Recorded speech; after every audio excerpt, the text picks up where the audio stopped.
किसी भी प्रोजेक्ट को सक्सेसफुल बनाने के लिए हमें अवेलेबल रिसोर्सेज को जानना और समझना ज़रूरी होता है। ये रिसोर्सेज कुछ भी हो सकते हैं, जैसे लोग, मशीन, टेक्निक्स, टूल्स या किसी तरह की ताकत या धन भी, मगर इन सभी का सही इस्तेमाल बहुत ज़रूरी है। ऑप्टिमम यूटिलाइजेशन ऑफ रिसोर्सेज, जिससे कोई भी काम सबसे बेहतर तरीके से पूरा हो सके। अगर हम बिना रिसोर्सेज को जाने कोई भी प्रोजेक्ट स्टार्ट कर देंगे तो उसके सक्सेसफुल होने के चांसेस कम हो जाते हैं।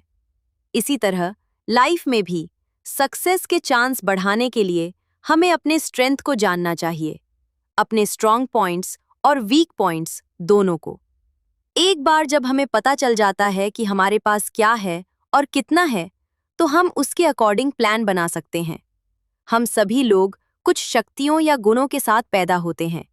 ये स्ट्रेंथ किसी भी टाइप की हो सकती है, जैसे जेनेटिकल, फिजिकल, फिनेंशियल, साइकोलॉजिकल या और भी।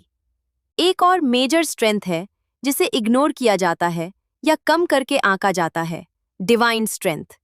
ये उतनी ही रियल है जितनी कि बाकी स्ट्रेंथ। इसे जानकर और समझकर हम अपनी लाइफ को एक बेटर प्लानिंग के साथ बेहतर डायरेक्शन दे सकते हैं। ज्योतिष हमें हमारी इसी शक्ति के बारे में बताता है। हम ये जितना जल्दी जान जाएं, उतना जल्दी अपनी लाइफ को बेहतर समझ के साथ गुजार सकते हैं। लेकिन ज्यादातर लोग ज्योतिष का सहारा केवल परेशानी के समय ही लेते हैं, एक गाइड के रूप में नहीं। जैसे अपने बच्चे के टैलेंट को समझने के लिए माता पिता उसे singing, dance, karate, cricket, abacus, football, swimming हर जगह भेजते हैं। लेकिन इन एक्टिविटीज के भारी ट्रैफिक में शायद ही कभी ये पता लगाने का मौका मिलता है कि बच्चा वास्तव में किस फील्ड में टैलेंटेड है, क्योंकि उसका टैलेंट अब फोकस्ड नहीं है और उसके एफर्ट्स भी बहुत जगह बढ़ गए हैं। बिना बेस के आइडिया लगाने या ज्यादा प्रेशर डालने के बजाय अगर हम बच्चों के लाइफ रोड को उनकी जन्मजात शक्तियों के साथ जोड़ दें तो उनके लिए रास्ता बहुत आसान हो सकता है।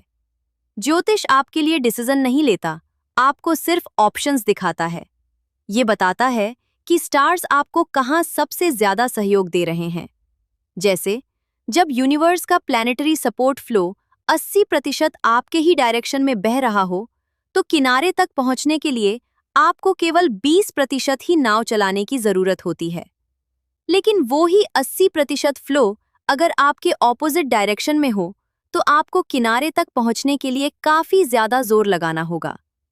ये भाग्यवाद नहीं, एक तरह की इंटेलिजेंस है, एक रणनीति है। ज्योतिष आपको सीमित नहीं करता, ये सिर्फ आपको सही टाइम पर सही दिशा में कर्म करने के लिए सजेस्ट करता है, और कर्म या एफर्ट्स फिर आपका फ्यूचर बनाते हैं, और इस तरह ये लाइफ को बेहतर बनाने में आपकी मदद करता है। लेकिन ज्योतिष को समझ पाना हमेशा ही मुश्किल रहा है, इसलिए ही ये एक अंधविश्वास जैसा लगता है। फल हमेशा कर्म ही देता है, लेकिन ज्योतिष अगर समझा जाए तो आपको सबसे सही रास्ता चुनने में मदद करता है। काल दर्शन ज्योतिष को आसान बनाता है, इजी टू अंडरस्टैंड। ये कुंडली को सिर्फ पेपर पे नहीं लिखता, बल्कि इसके हर शब्द को यूनिवर्स में टाइम बाउंड विजुअल्स और डेली लैंग्वेज में ट्रांसलेट करता है। ये आपको किसी भी कुंडली में हर प्लैनेट से मिलने वाली ताकत को दिखता है, चाहे वो आपके बच्चे का भविष्य हो या आपकी अपनी दुविधा। काल दर्शन आपको सिर्फ मंजिल नहीं, बल्कि पूरा नक्शा देखने में मदद करता है। काल दर्शन आपको प्रेडिक्शंस नहीं, कर्म करने का कॉन्फिडेंस देता है।